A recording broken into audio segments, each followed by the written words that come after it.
தம்பி, நீங்க சார்ந்த ஒரு அரசியல் கட்சியோட நிக்கிறீங்க. நீங்க திராவிட எதிர்ப்பை கத்துக் கொடுத்தது யாரு? எனக்கு மனசான்றோட பேச சொல்லுங்க. அவரை சொல்லுங்க தம்பி.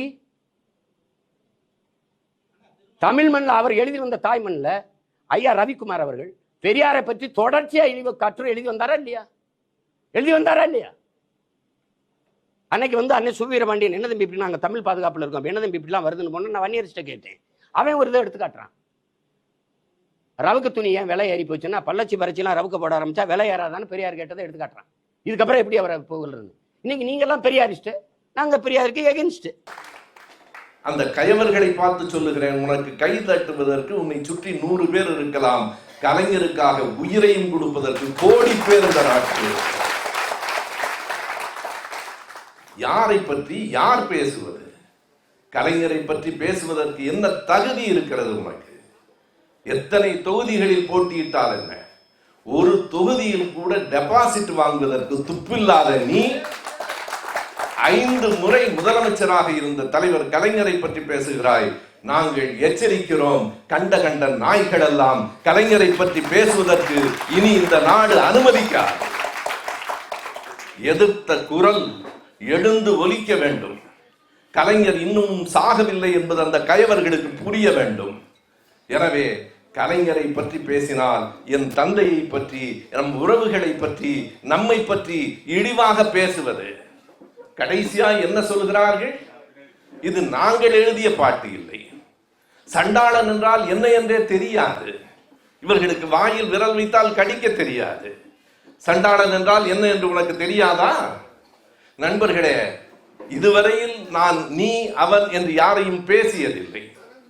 பேச வைத்திருக்கிறார்கள். உதிரி பூக்கள் என்று ஒரு படம் உண்டு. அந்த படத்தின் கடைசி காட்சி இப்படி அமையும்.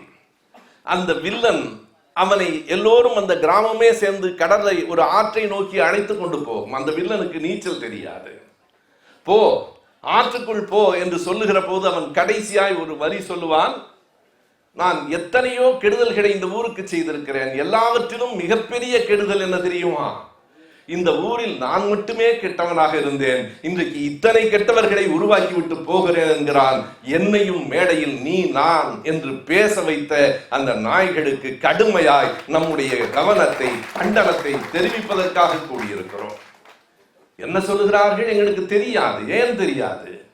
சண்டாளன் என்ற சொல்லை பயன்படுத்தியதற்காக மன்னிப்பு கேட்ட ஒரு நிகழ்ச்சி உண்டா இல்லையா?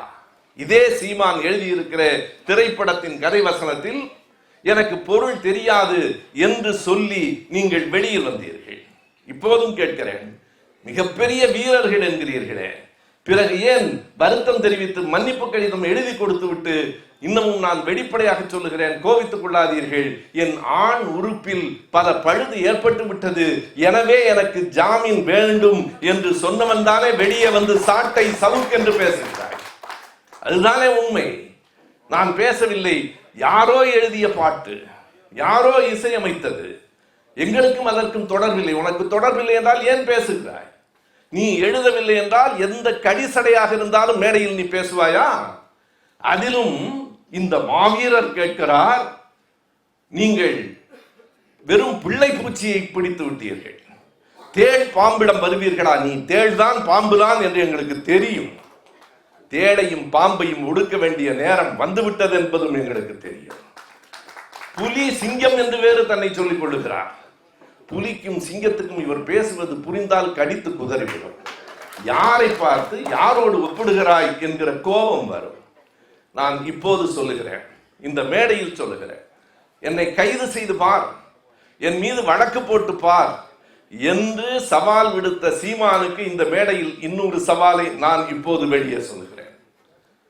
என் கையிலே இருக்கிற அந்த கைபேசியிலே இருக்கிறது, உங்கள் எல்லோர் கைபேசியிலும் இருக்கும். விஜயலட்சுமி என்று ஒரு பெண், இதுவரையில் நான் பேசியதில்லை.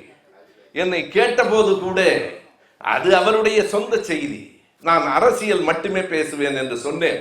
அரசியலை தாண்டி பேச வேண்டிய கட்டாயம் வந்திருக்கிறது. விஜயலட்சுமி பேசுகிறார். என்ன பேசுகிறார்? தொடங்கும் போதே எப்படி பேசுகிறார்? டேய் மானங்கட்ட சீமான், டே தொடப்பக்கட்ட இருக்கிறது, நான் சொல்லவில்லை, டே தொடப்பக்கட்ட, நான் கேட்கிற கேள்வி இதுதான், ஏன் நீ வழக்கு போடவில்லை? தைரியம் இருந்தால் வழக்கு போடு. இப்போது நான் சொல்லுகிறேன், எங்களை பார்த்து தைரியம் இருந்தால் கைது செய் என்றாய் அல்லவா? தைரியம் இருந்தால் விஜயலட்சுமியின் மீது நீ வழக்கு போடு. இல்லை, உனக்கு விஜயலட்சுமியின் மீது பெயரை கேட்டாலே பயம் என்றால் என் மீது வழக்கு போடு.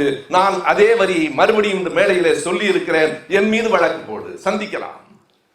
நான் சொல்லி இருக்கிற அந்த வார்த்தைகள் எல்லாம் அந்த காணொளியில் இருக்கிற சொற்களிலேயே கண்ணியமான சொற்கள் அவைதான்.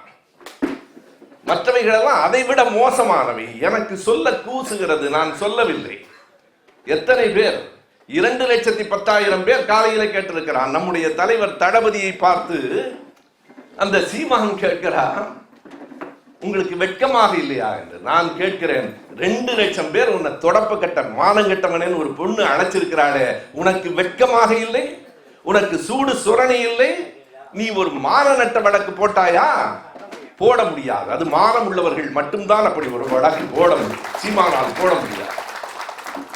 குறைந்தபட்சம் குற்றவியல் வழக்காவது நீ தொடுத்திருக்கிறாயா? விஜயலட்சுமியின் மீது நீ வழக்கு போடவில்லை. நான் மேடையில பேசுகிறேன், என் மீது வழக்கு போடு, நான் நீதிமன்றத்துக்கு வருகிறேன், உன்னை போல பயந்து நான் உங்கள் அப்படி சொல்லவில்லை, எனக்கு பொருள் தெரியாது என்று ஓடுகிற கோழைகள் அல்ல நாங்கள், கலைஞரின் பிள்ளைகள். நிற்போம், நீதிமன்றத்தில் சொல்லுவேன், நான் சொன்னேன் உண்மைதான், ஆனால் அதை சொன்னது விஜயலட்சுமி என்கிற பெண். அந்த பெண்ணினுடைய ஒலிநாடா என்னிடத்திலே இருக்கிறது என்று நீதிமன்றத்திலே எடுத்து காட்டுவேன். நீ ஏன் அந்த பெண் அப்படி சொன்னாள் என்று சொல். அந்த பெண் சொல்லுகிறார், எனக்கு 50,000 ரூபாய் கொடுத்தார்கள். ஏன் கொடுத்தாய்? உனக்கு தொடர்பில்லை என்றால் எதற்காக 50,000 கொடுத்தாய்? அதுவும் சாட்டை முருகன் என்னிடம் கொண்டு வந்து கொடுத்தார். சாட்டை முருகன் என்ன தொழில் செய்கிறார் என்று எனக்கு புரியவில்லையே. சாட்டை முருகன் கொண்டு வந்து கொடுத்தார் என்றால் அதற்கு என்ன பொருள்? நண்பர்களே, இவர்கள் என்ன செய்து வைத்திருக்கிறார்கள் என்றால், இவர்களை பற்றி பேசினால் நாளைக்கு சாணத்தையும் மலத்தையும் எடுத்து நம் மீது வீசுவார்கள். ஏனென்றால் அதை தவிர அவர்களிடம் வேறு எதுவும் இல்லை. ஆபாச சொற்களை தவிர வேறு எதுவும் இல்லை. அப்படி ஒரு உளவியல் தாக்கத்தை உருவாக்கி இருக்கிறார்கள். யாராவது எங்களை பற்றி பேசினால் நாங்கள் சாக்கடையை எடுத்து வீசுவோம். எங்கள் ஐயா பெரியார் மீதும் கலைஞர் மீதும் வீசாத சாக்கடையா இனி புதிதாக வீசிவிடப் போகிறீர்கள்? நேற்றைக்கு கலைஞரின் உரையை நம்முடைய தோழர் நெல்லை பாபு அங்கே இருந்து அனுப்பியிருந்தார். அத்தனை பேருக்கு நான் பகிர்ந்தேன். கலைஞர் சொல்கிறார், ஏசியே பேசி பேசியே என் குடும்பத்தை, என் பிள்ளைகளை இழிவுபடுத்துகிறவர்கள் நாடெங்கும் இருக்கிறார்கள். அதனால் என்ன?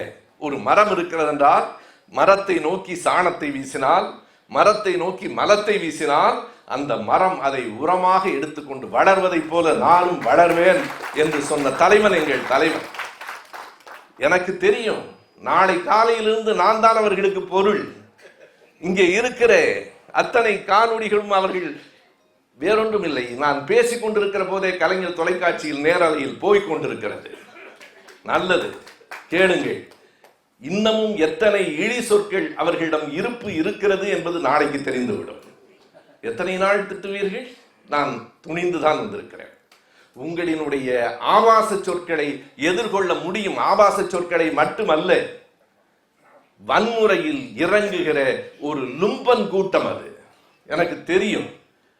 உன் வன்முறையை, உன் ஆபாச சொற்களை சந்திப்பதற்காகவே வந்திருக்கிறேன். திமுகவை ஒழிக்காமல் நான் ஓய மாட்டேன் என்கிறாய். உன்னை ஒழிக்காமல் நாங்கள் ஒரு நாளும் ஓய மாட்டோம். இது எங்கள் வேலை, இது எங்கள் பணி, இது நாங்கள் எங்கள் தலைவருக்கு காட்டுகிற நன்றி உணர்ச்சி. நான் வருகிறேன். நாம் மட்டுமல்ல, இந்த நாட்டுக்கு அவர் செய்திருக்கிற செயல்களை நாம் பதிவு செய்ய வேண்டும். கலைஞர் என்ன செய்தார் என்று கேட்கிறாயே, அப்படி கேட்பதற்கு கூட ஒரு தகுதி வேண்டுமே. அந்த தகுதி உண்டா உனக்கு? யாரையாவது மேடையில் எப்போதாவது கண்ணியமாக பேசி இருக்கிறாயா? நான் வருகிற போது பார்க்கிறேன், இளைய பாரதம் என்கிற வலையொலியில் ஹெச் ராஜா பேசுகிறார். சாட்டை முருகனை கைது செய்ததை வன்மையாய் அவர் கண்டிக்கிறாராம். இது கருத்துரிமையா அவர் சொல்லுகிறார். ஏனென்றால் அவர் கவர்னர் பதவியை எதிர்பார்த்து காத்திருந்தார். கவுன்சிலர் பதவி கூட கிடைக்கவில்லை, கிடைக்காது. நான் சொல்லுகிற போது காரைக்குடியில அண்ணன் தென்னவன் தான் சொன்னார், பாவம் அவரை கவுன்சிலராகவாவது ஆக்கி இருக்கலாம் என்று. தென்னவன் சொன்னார், அதெல்லாம் ஆக்க முடியாதுங்க, ஓட்டு வாங்கணும். வேண்டுமானால் கவர்னர் ஆக்கலாம், கவுன்சிலராக ஆக்க முடியாது. இங்கே எத்தனை கவுன்சிலர்கள் இருக்கிறார்கள் என்று எனக்கு தெரியும். எனவே அப்படிலாம் ஆக்க முடியாதுங்க. அவங்க மக்கள்கிட்ட வாக்குகள் வாங்கி வர வேண்டும் என்றால் வாக்குகளை பெற முடியாதவர்கள் வெறும் வார்த்தைகளை வைத்துக் கொண்டு பேசிக் கொண்டிருக்கிறார்கள். நான் மறுபடியும் சொல்லுகிறேன், இது ஒரு உளவியல் தாக்கம். நீங்கள் எங்களை பற்றி பேசினால் அவதூறுகளை அள்ளி வீசுவோம் என்கிற மிரட்டல். நீ என்ன சொல்வது? பெர்னாட் ஷா என்றைக்கோ சொல்லிவிட்டு போயிருக்கிறார். புகழ்பெற்ற அந்த வரியை நான் இந்த மேடையிலே சொல்ல விரும்புகிறேன். பெர்னாட் ஷா சொன்னார், never wrestle with a pig. பன்றியோடு ஒரு நாளும் சண்டை போடாதீர்கள். ஏன்? You will get dirty and pig will love it என்று சொன்னான். அதில் இருக்கிற வியப்பு என்ன என்றால், பன்றியோடு சண்டை போடாதீர்கள். பன்றியோடு சண்டை போட்டால் நீங்கள் அழுக்காவீர்கள். பன்றி சந்தோஷப்படும். பன்றிக்கு அது மிக பிடிக்கும். உங்களுக்கு பிடிக்கும் என்று தெரிந்துதான் உங்களோடு சண்டை போட நான் வந்திருக்கிறேன். நண்பர்களே, அதிமுகவை, பாரதிய ஜனதா கட்சியை, மற்றவைகளெல்லாம் பெரிய கட்சிகள் பார்த்து கொள்ளும். சீமானை நாம் பார்த்து கொள்வோம். அவ்வளவுதான். சீமானை நாம் பார்த்து கொள்வோம். உன்னுடைய இந்த திமிர், இந்த ஆணவம் ஒரு நாளும் இந்த மண்ணில் நிலைக்கவும் கூடாது, தொடரவும் கூடாது. நான் சொன்னதை மறுபடியும் சொல்லுகிறேன். உனக்கு உண்மையிலேயே தைரியம் இருந்தால், உண்மையிலேயே நீ சொல்லுவது போல ஒரு பெரிய ஆம்பளை சிங்கம் என்று சொன்னால், ஏன் பெண் சிங்கமா இருக்கவே கூடாதா என்று சொன்னால், விஜயலட்சுமியின் மீது அல்லது விஜயலட்சுமியின் சொற்களை எடுத்து மேடையில் சொன்ன என் மீது நீ வழக்கு போடு, சந்திக்க தயாராக இருக்கிறேன். அது ஊர் முழுவதும் பரவும். நம்முடைய திமுக நண்பர்களுக்கு கூட நான் என்ன சொல்லுகிறேன் என்றால், எங்காவது சீமான் வந்து நம் தலைவரை பற்றி பேசினால் அதற்கு விடை சொல்லாதீர்கள், விஜயலட்சுமியை பற்றி பேசுங்கள். விஜயலட்சுமியை பற்றி திரும்ப திரும்ப பேசுங்கள். யார் அந்த விஜயலட்சுமி? எதற்காக 50,000 ரூபாய் கொடுத்தாய்? உன்னுடைய வாழ்க்கை, அதாவது உண்மையாய் சொல்லுகிறேன் நண்பர்களே, சீமானுக்கு உடம்பு வளர்ந்திருக்கிறது, அறிவும் வளரவில்லை, ஒழுக்கமும் வளரவில்லை. எங்கள் பாட்டன் பாடினான் என்று அடிக்கடி சொல்லுவார் அந்த ஆள். ஆளும் வளரணும், அறிவும் வளரணும், அதுதான்டா வளர்ச்சி என்று எங்கள் தாத்தன் பட்டுக்கோட்டை பாடியிருக்கிறான். அது உனக்கு இல்லையா? ஆள் மட்டும்தான் வளர்ந்திருக்கிறாய், அறிவு வளரவே இல்லையே. அறிவு பற்றி என்னோடு யாராவது தர்க்கம் செய்ய வர தயாரா? இவர் பெரிய வெங்காயம். இவரோடு தர்க்கம் செய்வது, இவரோடு நான் சொல்லுகிறேன், எங்கள் ஸ்ரீவித்யாவை அவரோடு தர்க்கம் செய்ய சொல்லுங்கள். நான் சரியில்லை, ஸ்ரீவித்யா தான் சரியா. யாரோடு தர்க்கம் செய்ய யாரை அழைக்கிறாய் நீ? கலைஞர் என்ன சொல்லுகிறான் என்றால், காமராஜர் படிக்க வைத்தார், கலைஞர் குடிக்க வைத்தார். திரும்ப திரும்ப இதை கூட என்ன சொல்வார்கள் என்றால், கலைஞர் சொல்லிக் கொடுத்து பாருங்கள், பேசும்போது கூட குடிக்கிறான். சீமானை பார்த்து நேரடியாக கேட்கிறேன், நீ குடித்ததே இல்லை? கலைஞர் சொல்லிக் கொடுத்தா குடித்தாய்? இடத்தோடு சொல்லுகிறேன், எடுத்துக்கொள். பெட்னாவுக்கு, அமெரிக்காவுக்கு, புளோரிடா மாநிலத்துக்கு போயிருந்த இனி எல்லாவற்றையும் பேசியாக வேண்டும். தனிப்பட்டவைகளை பேசக்கூடாது என்கிற அந்த கண்ணியத்திலிருந்து விலகி வந்து பேசுகிறேன். உண்மையாக சொன்னால் நான் இப்படி பேசி என் தோழர்களே பார்த்திருக்க மாட்டார்கள். நானே பார்த்ததில்லை. பேச வேண்டிய கட்டாயத்தை சீமான் உருவாக்கி இருக்கிறார். புளோரிடாவில தங்கி இருக்கிறோம். அந்த மேரி ஆர்டியாட் என்கிற ஹோட்டலில் தங்கி இருக்கிறோம்.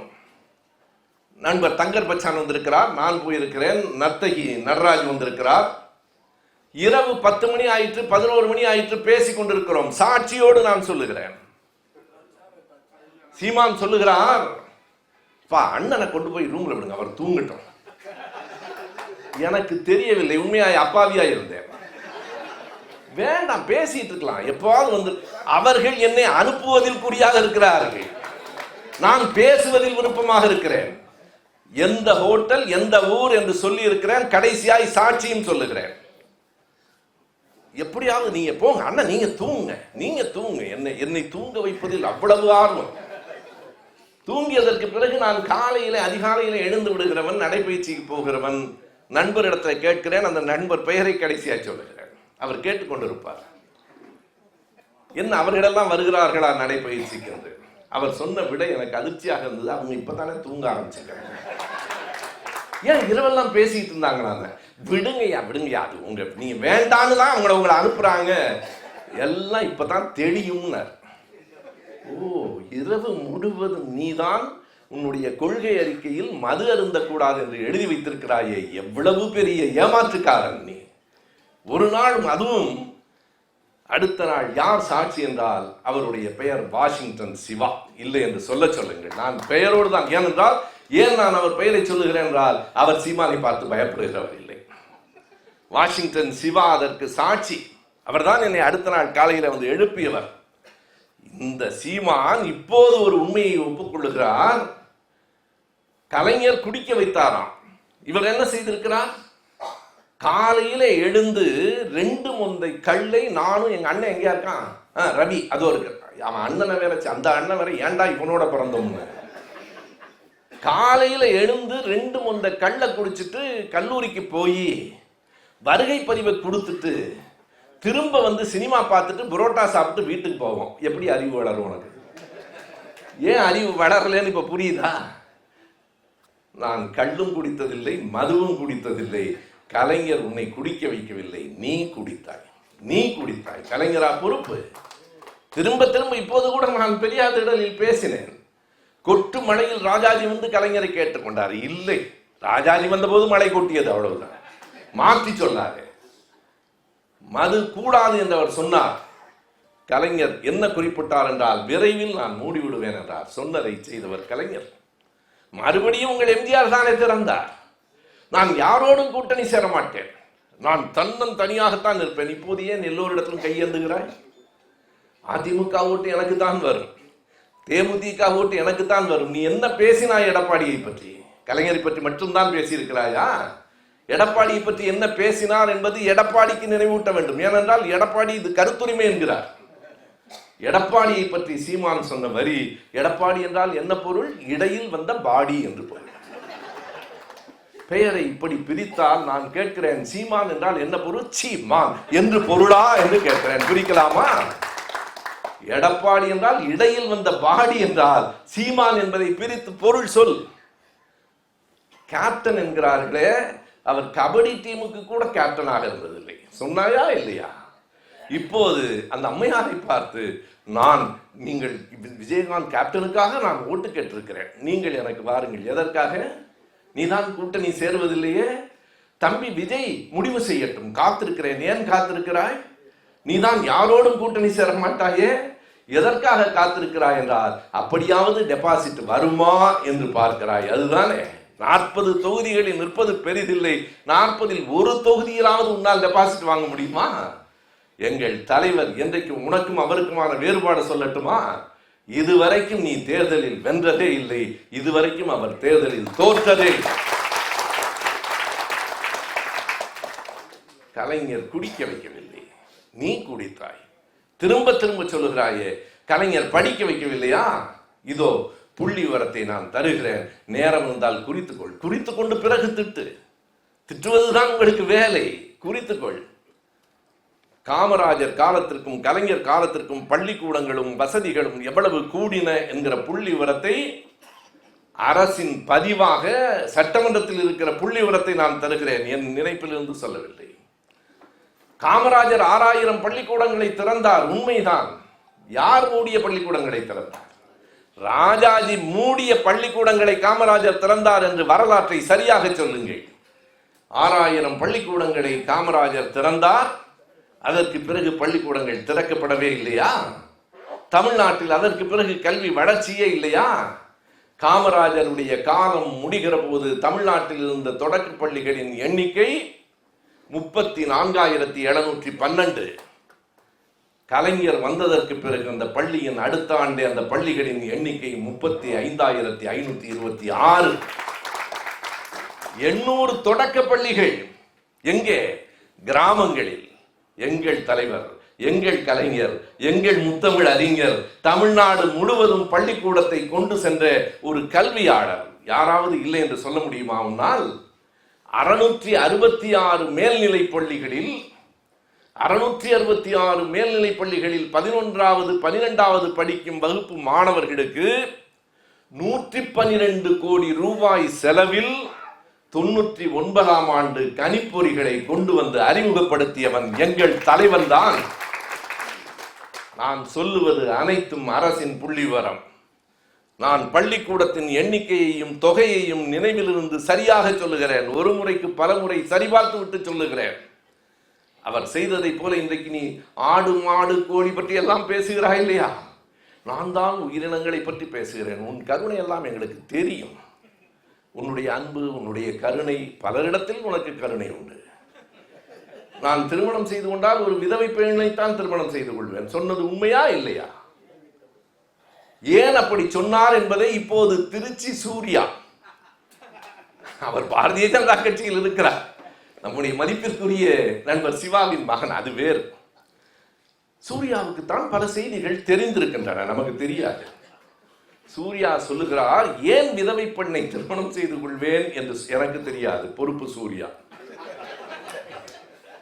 ஏன் நான் விதவை பெண்ணை தான் திருமணம் செய்து கொள்வேன் என்று சொன்னால், புதுக்கோட்டை முத்துக்குமார் தெரியும் தானே?